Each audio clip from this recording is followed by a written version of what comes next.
Gabe Fletcher of Anchorage Forge hit me up and he was like, you want to do a collab? And I was like, hell yeah, let's do it. Let's do something cool like a tuna sword inspired tsujihiki. Gabe forged out the pattern, forged out the blade, and I'm excited to heat treat this thing and grind it out.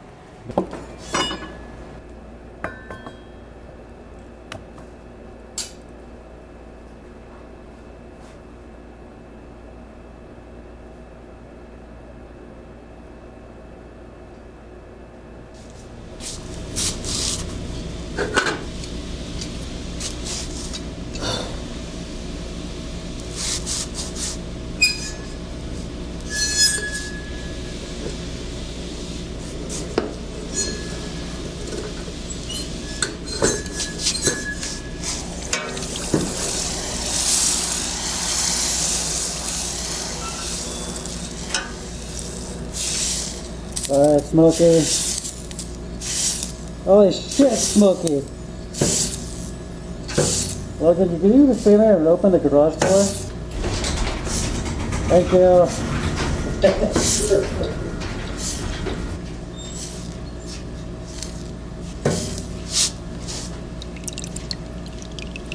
Okay, so the blade's been heat treated. It's pretty straight. I had to temper it with a little bit of shimming to straighten kind of the middle area right here, but otherwise it's good. I've done the pre-grinding on it, rough 45-degree bevels just to establish my center line, kind of the foundation throughout the center of the blade.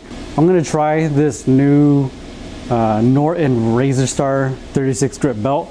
True Grit gave me it out to try. I've heard a lot of really good things from them, so we'll see how it does on this big giant blade.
Okay, quick test etch, and then we'll see how the pattern looks. Should be still good.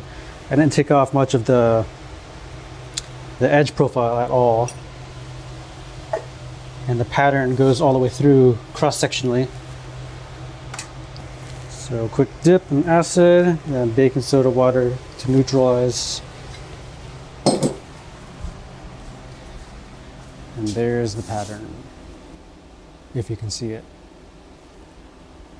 So it still has all of these little tiny like fingers going down the blade. I made sure not to take off any of the edge profile. It was all pretty good and clean. And that looks good.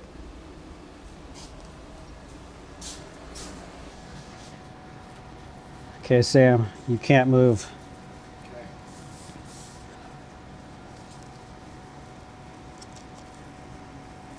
Oh no, nothing's aligned.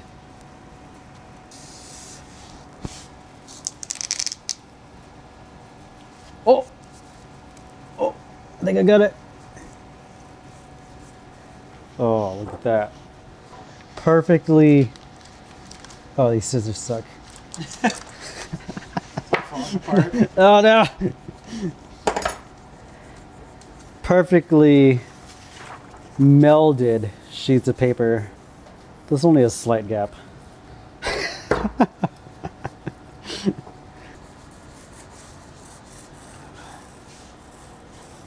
Come on, pen. You can work. You can do it. No. Fuck this pen. Lo and behold, this one doesn't really work that well either. Okay, where are we at on this knife? I had it mostly rough ground, and then I had all these ideas on doing like a fancy fuller or a blood groove, if you will, for maximum tactical. And then I decided that it was still too thick, so I had to bring the grind all the way up, and now I have to rethink how I want to do it. So that's nice. So I'm going to sketch out the blade and then come up with some ideas for the handle. Here's the blade so far. It was a little bit interesting trying to maneuver it on the grinder because it's so long, but it's not too bad.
Kind of looks cool sanded.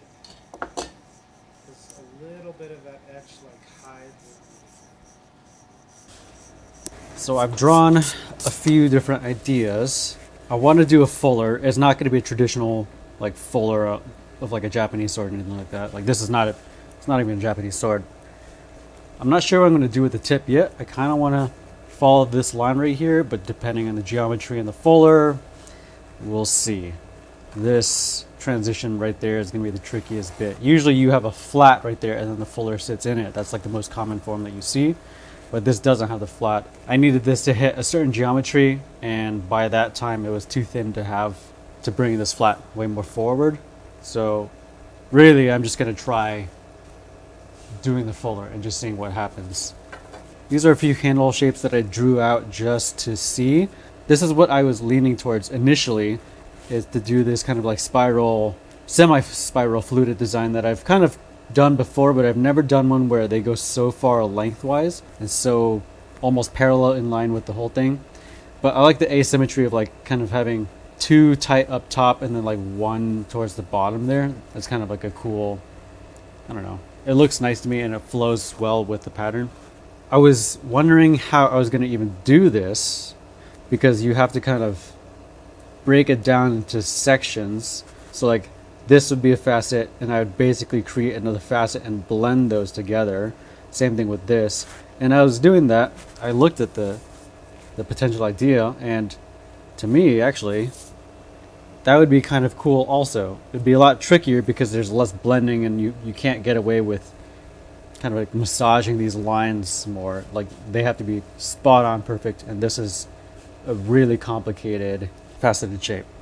So I'm going to start with this because I'm going to have to start with this to create this, and depending on how crisp things are, I guess we'll see. And the material I'm choosing, I'm going to go classy, ivory G10, and then I'm going to do brass pins. Oh Sam, I lied. You know how I said white G10 and brass pins? That was for this knife, not that one. How'd you get that messed up? What are you going to do for this? Anyways. Anyway, they should look at this. It's fucking cool. It's got tape on it, but it's still fucking cool. This one was an experiment. I wanted to do some stainless cladding for the first time, and it survived, and it came together, and it's pretty cool. Yeah. This one's for a friend. Okay, we'll try the fuller. YOLO. Let's see what happens.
final geometry. It's ready for finishing up. So from the side view, the fuller looks to me fairly clean. It looks straight-ish. But if you look at it down the length, I don't know if you can see it here, but there's a ton of little weebly wobblies. It's just a little sloppy. That's just the nature of using like a 2-inch wheel and just trying to like feather it and even it out all the way down in little tiny sections. The other areas that I'm working on is getting this transition here clean. Because of the convex grind and the way it interfaces here, you get it.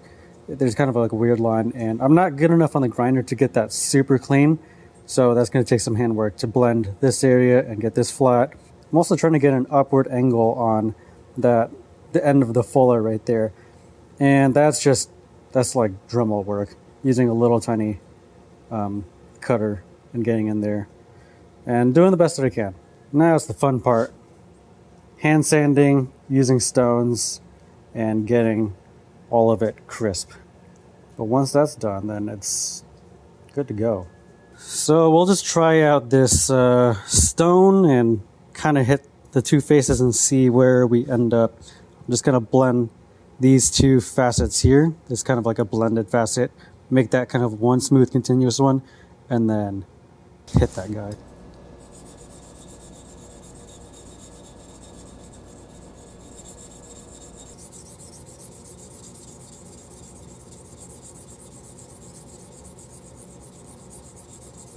The reason why I'm using a stone and not sandpaper is because stones are so much better at getting crisp lines. Sandpaper washes everything out. So I feel like this front tip face is okay. It could use some more blending and getting those scratches out. But what I'm seeing is this is a very high spot right in the middle. So that's got to get knocked down and blended over a lot more. That's why we get that weird squiggly in the middle right there. So that's going to be probably going back to the disc and knocking down that ridge right there.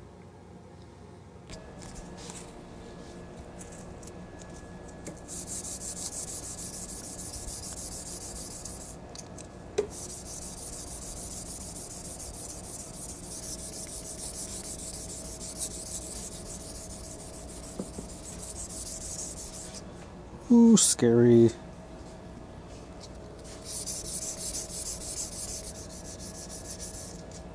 I'm just kind of going through a quick run through, sanding it really quick just to see if there's any obvious overgrinds, other ridges, deep gouges, that kind of stuff. It looks okay so far. Some deep scratches, but I think it's manageable.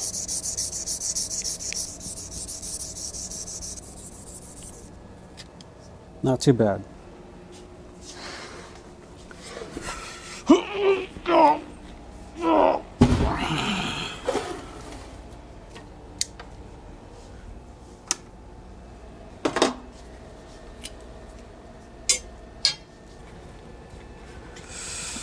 Oh Jesus, I almost just threw those everywhere. My rotary table workspace is kind of a dumpster fire right now. I say right now, it's always a dumpster fire. So that little pointed front part of the fuller that I want to do, I'm doing that all with, it's not a Fordham, but it's similar to a Fordham. And I'm just going to use some, what am I using? Oh, be careful with that, Jesus. I was using some carbide burrs and getting up in there. And I'm probably going to, I'm going to go back with the carbide burrs and clean up some of the shapes, get it where I want, and then I'm going to use these abrasive bits, whatever, to refine that shape and get it nice and clean. Safety glasses, safety glasses. I always lose my safety glasses. What if I just try one of these abrasive ones? See how that works.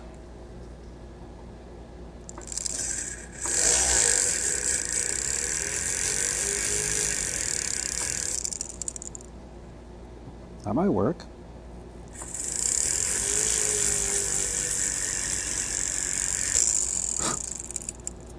Yeah, that'll work.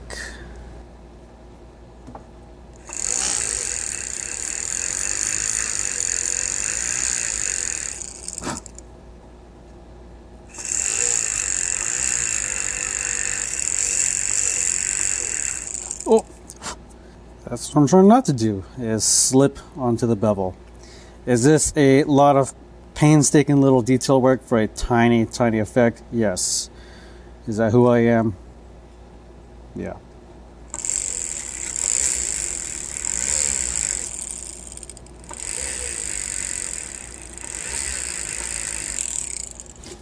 So I've done enough on that front tip part for now. I'm going to just take the small wheel that I used to grind the fuller, and I'm going to use that as my sanding stick and just clean up any of these lines lengthwise and make sure there's no really deep gouges that are obvious. Try not to wash out the lines towards the bevel too much. This spot right here is kind of a pain because it's a low spot. You can see some deep gouges, and when I look at it this way with my head down at the surface, you can see everything straight, and then there's a big bump right there. And the shitty part about low spots is you don't just take the low spot down, you take everything else down to that low spot. That's how you get clean lines. Otherwise you have shiny, wavy lines, and that's not what I'm aiming for here. And I could be going back to the grinder and adjusting everything, but there comes a point when I'm not good enough with the wheel on that setup, on that grinder, to get a perfectly clean line at the finished grit. The more I fuss with it there, the more I'm going to probably mess up stuff, and it's gonna just give me compounding issues. So this is where I'm at, and I just feel like this is the best place for me to stop on the grinder and just do it by hand.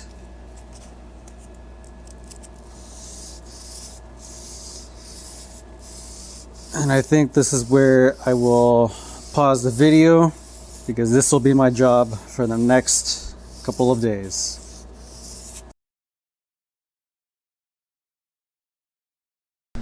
Okay, this is where I'm at. The fuller is closer. Check this out though. Sam, quiet on the set. I got the pointy front done. Everything's the rough geometry. Got the tang cut.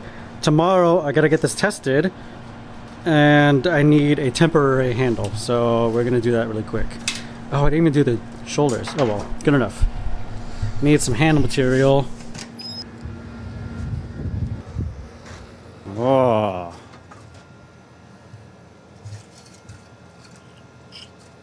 Perfect.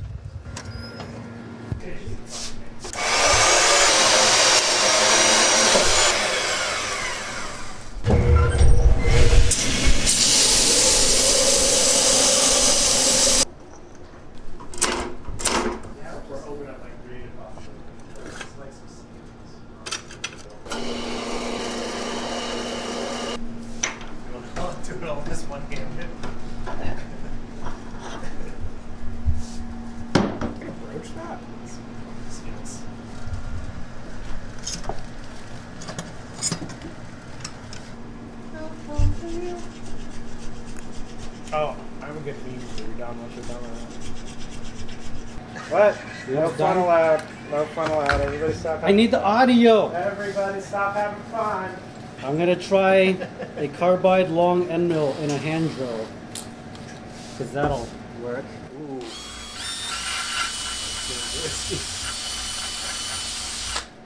Oh my god. But your speed and feed.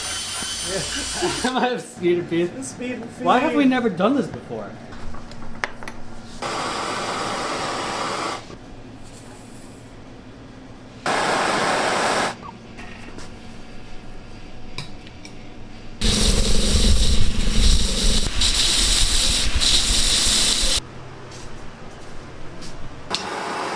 Okay, that's cool.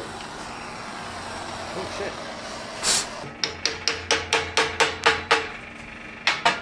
Just for aesthetics too. Some oil on there. That's a lot of oil. You normally do that? It just kind of came out. Oh, it just kind of... That's what happened. Never mind.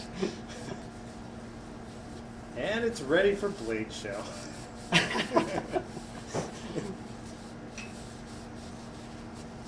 All right. That's warm as hell. Hey, Ben Forbes, Forbes Meat Company here. Excited to work with Don Nguyen again with some of his amazing knives. We've done a few things together and just excited to try his new sword on a big old hunk of Japanese A5 wagyu and see how it compares, how it slices, how it works. Wow, look at that thing. Yeah, That's so pretty. Got to get the light on it. I just got a temporary handle on it yesterday. So. Okay. So we got some Japanese A5 wagyu. We got some tuna. We got some meat. We got all the meats. So I'm excited. Let's do it. So what I think would be fun is we will do 3 knives. We'll do a really thin blade. We'll do the other one that you've made for me that I love so much, and then we'll do your new sword and just see how they all perform. For stuff like this, what do you normally use? I've been using this. I just really like the thinness of it for whatever reason, or I'll use yours, but I feel like, I don't know, for some reason it feels like a thin blade just really goes through that density pretty nicely.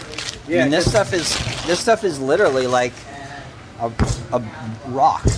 I remember the first time I had you test one of my early knives, and you said it was too thick at the spine. I'm like, okay, now I know. Yeah. I know a better idea. Yeah. You know, fat is just super dense, and this being 90% fat, it's a lot harder to slice. So let's do it. Start with a miyabi. I'll never forget the first time I got one of these. I think I sliced it with one of your knives way back then, like 7 years ago. Yeah, it was but I mean, I'm not really slicing, I'm just kind of pushing through it. It's crazy. Okay, so I know how that felt.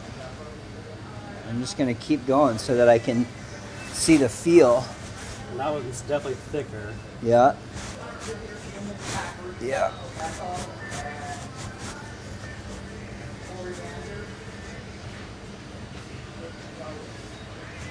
And, you know, I mean, those professionals that use these swords, man, they just blow me away. Like, who's that? The Swagyu boss or that guy? He cracks me up, pulls it out of his sheath, and he's like, all right, here we go. And he just, like, he does it. So, and I don't, you know, like, do you start here? Do you start here? I'm not that professional, but I do feel like they kind of, like, start like this, but most butchers, they go this way. So I'm going to do that.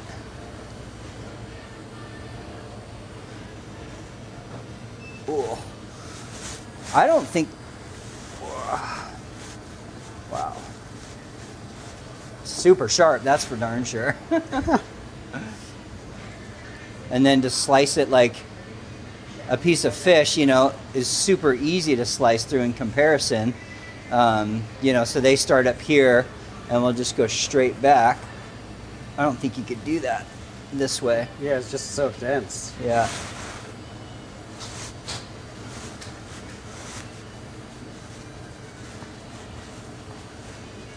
Yeah, she slices well done, that's for sure. I'd buy 14 of them. 14? Nice. Yep. Let's slice a piece of tuna and see how it compares. Sounds good.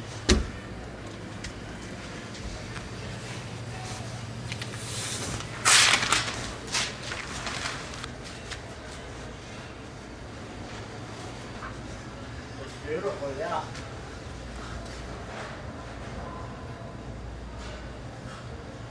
What a difference, you know?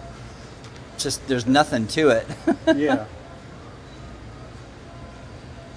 I mean, how much weight are you pushing down on? I'm not. I'm literally like, it's the weight of the knife, 100%. Yeah. That's purely the weight of the knife. Where that guy was, you know, I was hitting it. Yeah. I feel like this is cool and rad and everything, and I love it, and I would totally have one of these because it's not just the utility of it. It's the beauty of it. And I mean, it works amazing. It's way thinner than the first one we've ever used from you. And it definitely worked nicer. I didn't see it splitting open as much. And on a dense piece of meat like that, as it splits, it's almost like pulling and pushing and kind of shredding the meat. So I don't know, man. I love it. I think it works really, really, really great. We'll do one more.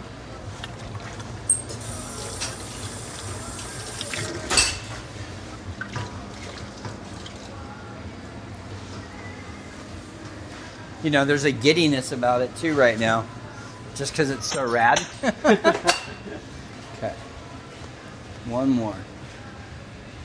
So I'll approach it just like I would any other knife, regardless of the size, all that fun stuff. Yeah.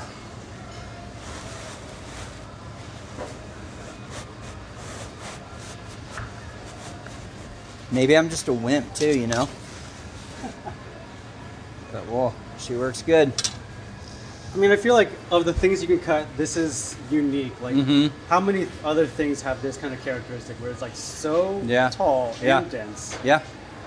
Yeah, nothing. Yeah, it is that unique. That's something fun to do with it, you know, do the nice little thin slices. So you want a tuna sword also? Yeah. How big of the size would you want compared to like this? Like, would you want a full on?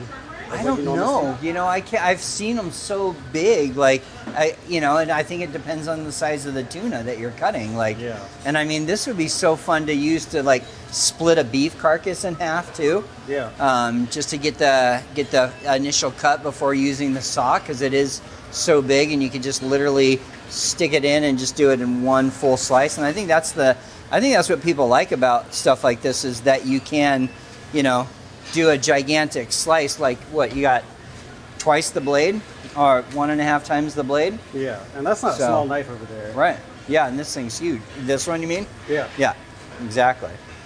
That's a 10-inch blade. Yeah. So this is what, 16? I think it's 17. Yeah, it's awesome. So I think that's the fun thing is being able to just do one full slice, or, you know, that way, depending on your technique. It's a beautiful, beautiful, beautiful piece. Thank you. I love the pattern. It's super different. Now you can't really tell, but there's a little scalloped edge on there. I didn't notice that at first. Yeah, that's a little fun That's thing cool. that I was So that working it on. pushes the meat out, right? Is that kind of the point?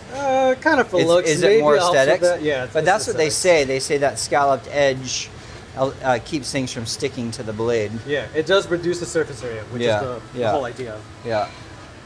Nope. I'll take 2. Nice. Awesome. Put them on his account. On his account, yeah.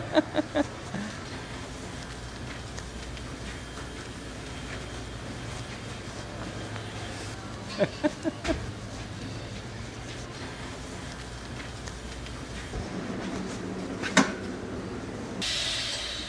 think just like that's fine, huh?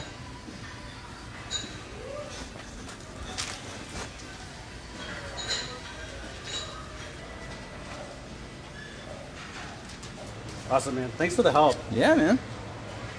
Always fun to do this stuff with you. Thanks for letting me play with the sword. It's so rad.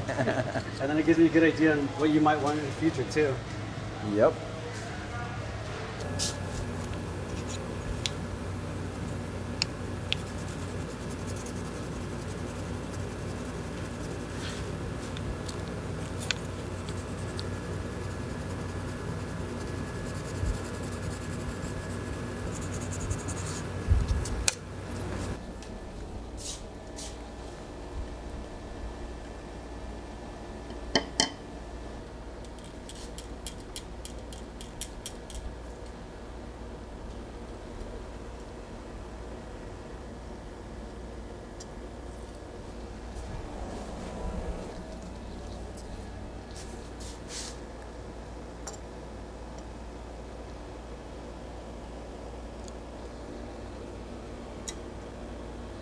Gonna clean that really, really quick. Okay, today's gonna be a busy day. I've got the handle block all glued up. ivory G10 with a layer of some fancy gold tint carbon fiber as the frame with brass pins on the outside. Kind of like a tuxedo look. I want it to look elegant and clean versus the blade, which has a lot going on in it. It's time to shape this, time to finish up the rest of the blade. Sam's working on it right now. We'll see if we can get it glued today. Oh yeah, and we'll see how shaping the handle goes, because I've got all the lines drawn out. I know what I want as far as the look, but to get to that point could be really, really tricky because I've never tried it. And sometimes it's really hard to translate 2D lines to a 3D shape. So we'll see.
I'm gonna steal some clamps from you.